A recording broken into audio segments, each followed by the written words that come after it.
People say everything will expire someday. Toothpaste tube will become empty. Jeans will be worn. Oreo can no longer be tasty. Ketchup will go even sour. The past will be oblivion. But there's one lady in New York. When she stares at things, Milano cookies. That was my favorite as a kid. they will be stoned forever.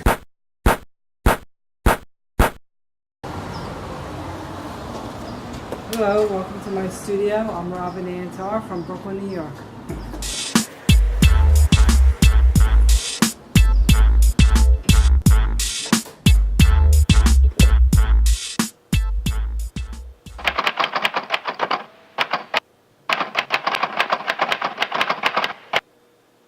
I sculpt everyday American icons out of stone.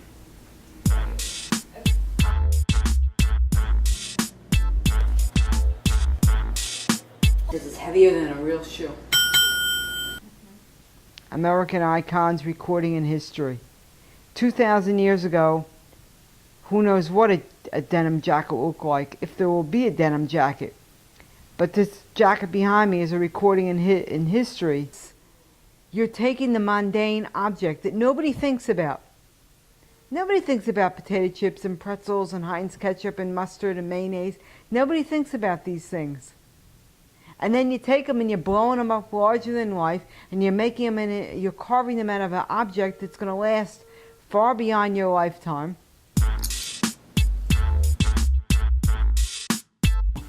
I could hang out in this house for weeks on time, and if I don't have to go out and buy food, I'm fine. You know, I just stay home and I work.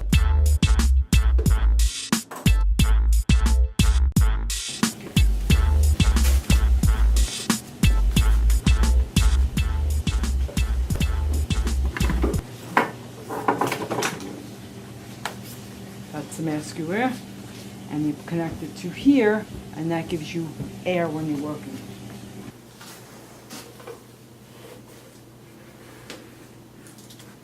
The idea that I can make a stone, a block of stone, look like a real object.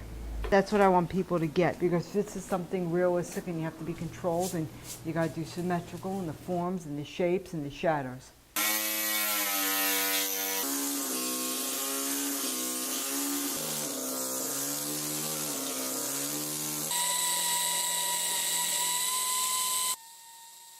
But while you're carving this realistic piece, you have to be centered and you're thinking of aesthetics.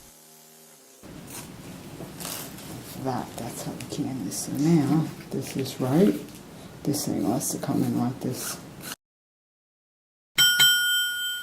My first objective when I was younger was to make a hard object look soft. Take the stone that's hard, make it look like a soft ribbons twisting around. So when I do American icons, what I attract are clothing, jacket, jeans, hats, bags of cookies, because these are soft objects. So what I go after when I go to the supermarket and I scout out objects to carve, I look for soft objects and what is America is known for. And I paint the logo on it, and then the Milano cookies and my sculpture are sitting in the same room next to each other. I walk in there, I got to take a double take of which one's the real deal. I know I'm successful. I was a kid, I was very quiet and very shy.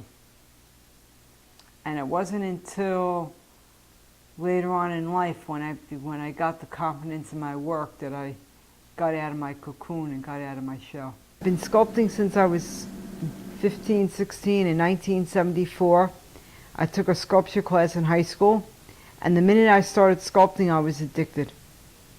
I just love it. I was born blind in one eye, and I didn't know it until I was 16. I found out 16, maybe 17, 18 years old, I did about 4 or 5 sculptures depicting being blind in one eye to express my fascination of basically how I didn't know this and all of a sudden I knew it. Well, basically I express what I see visually. I express it from looking from the inside out. Most people express things from the outside in. In other words, what do I see and what is in my immediate line of vision? Here are my eyes, I'm looking out. What do I see? I see my hair, I see my nose.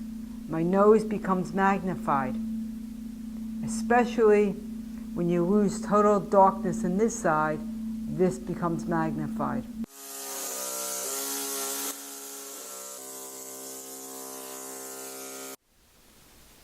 I consider it a gift from God. If it's not that I want to sculpt, I have to sculpt. I have to express myself.